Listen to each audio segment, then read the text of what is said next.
Salve, salve galerinha, aquele abraço todo especial. Sejam todos bem-vindos a mais uma videoaula e nela falaremos sobre os aspectos demográficos e sociais da população brasileira. Pessoal, os dados mais recentes colocam a população do Brasil variando em torno de 207 a 208, 209 milhões de habitantes. Dados esses que colocam o Brasil como o quinto país mais populoso do planeta.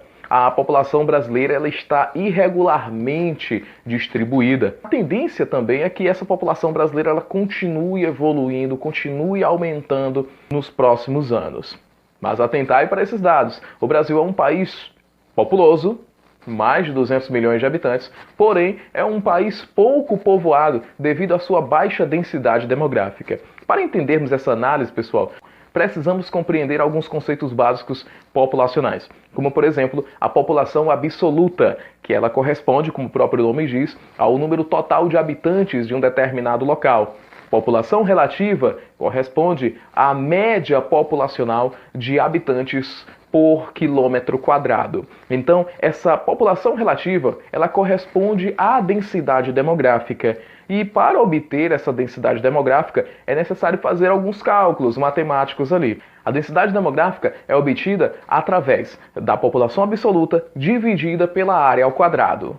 O Brasil, ele apresenta uma baixa densidade demográfica, pouco superior a 24 habitantes por quilômetro quadrado. É que apesar do Brasil possuir uma população superior a 200 milhões de habitantes, a sua área territorial também é muito extensa. Isso faz com que o Brasil tenha uma baixa densidade demográfica. É o mesmo que acontece com a Rússia, o maior país do mundo em tamanho, em extensão territorial. Sua população também é bastante expressiva, mas a sua densidade demográfica também é muito baixa. Em comparação, podemos colocar países com uma extensão territorial bem menor que o Brasil, como é o caso do Japão. Porém, a sua densidade demográfica é muito superior à densidade demográfica brasileira.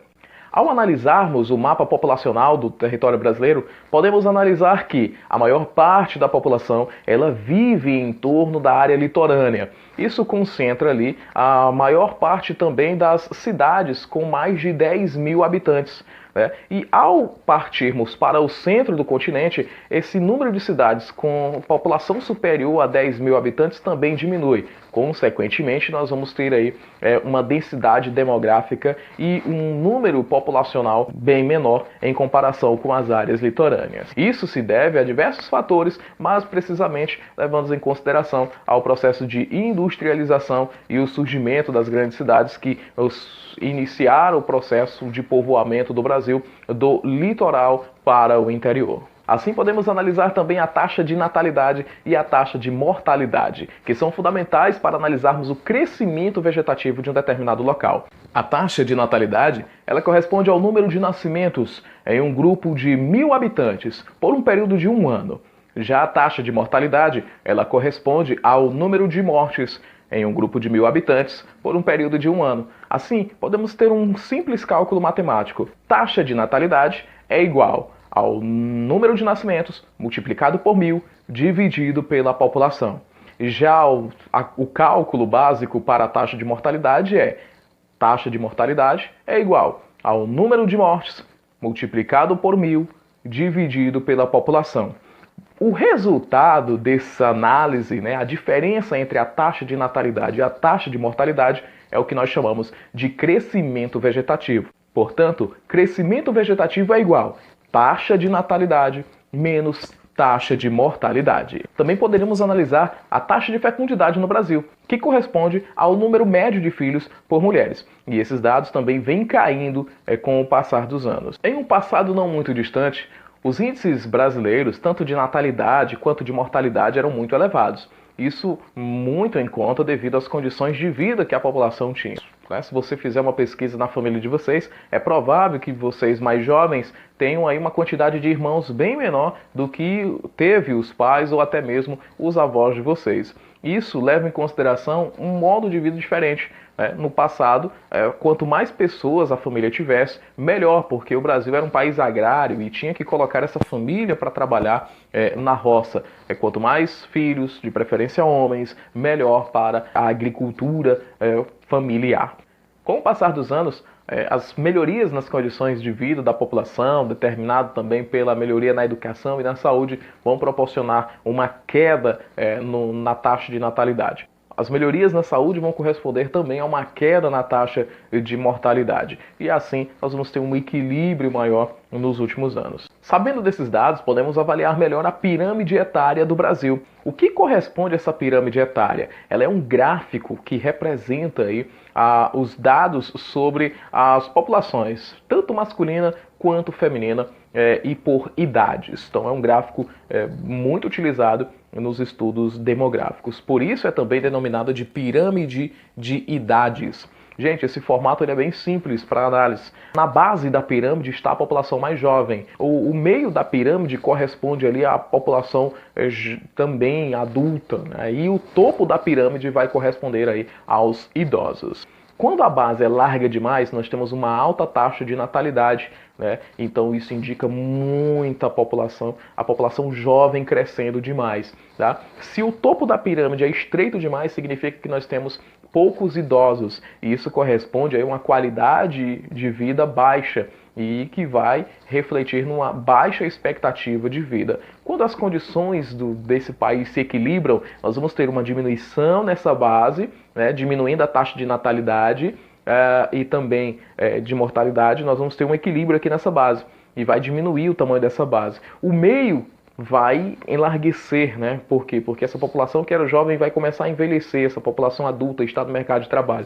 E, consequentemente, lá no topo, os idosos vão viver mais. A população vai ultrapassar aí os 80, os 90, chegar aos 100 anos. E isso indica também, no topo, um pouquinho mais largo, melhorias nas condições de vida da população. Podemos perceber que a pirâmide etária do Brasil, de 1980, está bem diferente do que os dados mais recentes. A análise desses dados é bastante importante, principalmente para os governos determinarem investimentos em algumas áreas, analisarem quais áreas necessitam de maior investimento e de uma visão diferenciada, né? Portanto, nós temos aí as análises dos dados socioeconômicos. Podemos analisar o PIB per capita, que corresponde ao Produto Interno Bruto de um país dividido pelo número de seus habitantes. Esses dados geralmente são muito superficiais. Em 2016, por exemplo, o PIB per capita do brasileiro chegava aí a R$ 30.407. Claro que a gente leva em consideração que é uma média geral. E aí nós sabemos que existe a desigualdade social. Temos famílias que se sobrevivem com menos de um salário mínimo. A pobreza no Brasil, lá também nos dados do IBGE, lá por volta de 2016, 6,5% dos brasileiros eles viviam em situação de extrema pobreza. Tá? Isso faz com que o Brasil ainda seja um dos países que tenha muitos programas de auxílios, né? Muitos programas de benefícios sociais. Tá? E a gente pode aí, facilmente fazer uma lista aí de vários programas sociais do governo federal para tentar ajudar as populações mais carentes.